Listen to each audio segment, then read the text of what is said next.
The gentleman from Wisconsin, Mr. Steil, who is also the chair of the House Administration Committee, is now recognized for 5 minutes.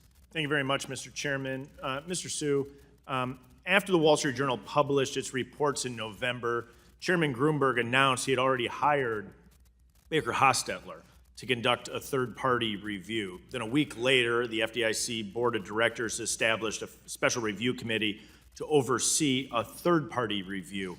Why did the board believe it was necessary to create a special committee and hire an outside law firm to conduct the review? The board unanimously voted to create the special review committee to ensure that there's independence and credibility with regard to that review. And would there be a concern that there'd be a lack of credibility or independence if that review would have been selected by Mr. Gruenberg? I think that's implied within that resolution, yes. Okay, so let me jump to you, Mr. McKinnon, if I can. From my understanding, Baker Hostetler was already investigating the FDIC when Cleary Gottlieb was chosen, as just discussed. Whose decision was it to scrap Baker Hostetler's investigation? Special Review Committee made the decision to go with Cleary instead of Baker. So is the Special Review Committee not the full FDIC board? That's right, just Director Sue and I. And could you also comment again as to why, and see if you agree here with Mr. Sue, as to why Cleary Gottlieb was chosen instead of Baker Hostetler? Well, the way I looked at it is we had to have an independent review, not a chairman-driven or staff-driven review. You can't investigate yourself. You have to have someone from the outside. The best we've got are independent directors. Also, when you looked at the terms of the Baker engagement, raised real questions around the independence. It was very narrow in scope. It was very limited in budget. I thought that was part of the reason we made a strong case for a separate committee of the board to lead the investigation. Thank you very much. Back to you, Mr. Sue, if I can. There's a long history of incidents involving Chairman Gruenberg's temper at the FDIC, predating, obviously, the Wall Street Journal reporting. Were you aware of the internal FDIC investigation in 2008 into Gruenberg's behavior before the Wall Street Journal articles appeared? No. You were not formally aware, you had no knowledge that any review had been conducted? No. I was not aware of either formally or informally. So there wasn't any casual conversation at the workplace or on the water cooler that this review might be ongoing? I was not aware, no. You're not aware. Mr. Director McKinnon, if I can come back to you, were you aware?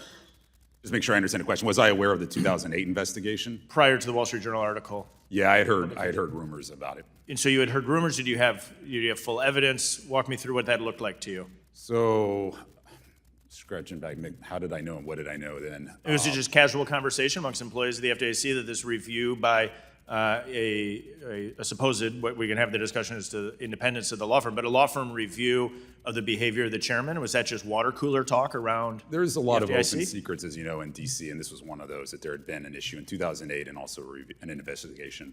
And you would say, was it widely known at the FDIC? At the FDIC, that I can't speak to. I don't know. Where was it widely known, or where would you have thought that this would have been a casual conversation two individuals might have had? I was a Senate staffer at the time, and I think folks knew then. So Senate staffers who were involved in the broader, probably Senate Banking Committee then, would have had general knowledge that this was ongoing. That there was I was speaking to the fact of the investigation. That an investigation was ongoing. Oh, no, I'm sorry, that there had been an investigation. That there had been an investigation, but not that the Baker Hostetler was conducting a review. Oh, I'm sorry. No, the Baker thing came out of the Wall Street Journal reporting.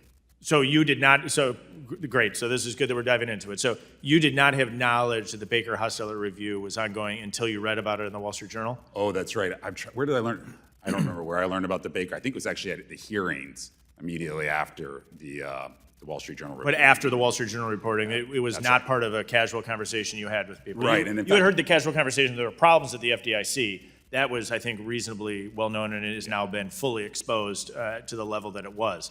But That's right. you did. But the Baker Hostetler review, you were not brought to unaware the of. board's attention, Say which it is a again? problem because the board is supposed to act on major matters. Instead, the chairman retained a firm to do an investigation, which would have attracted a lot of publicity without alerting the board. Thank you. In my limited time, I just think it's so important here that Chairman Gruenberg should resign. He should have never been involved in the initial review with a third party for the exact reasons that you identified for us here today.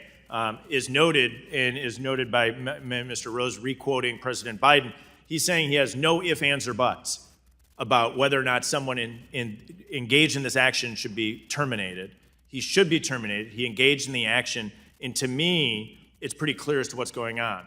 The administration is concerned about the policies, and they're willing to put their agenda ahead of protecting people. Mr. Chairman, I yield back.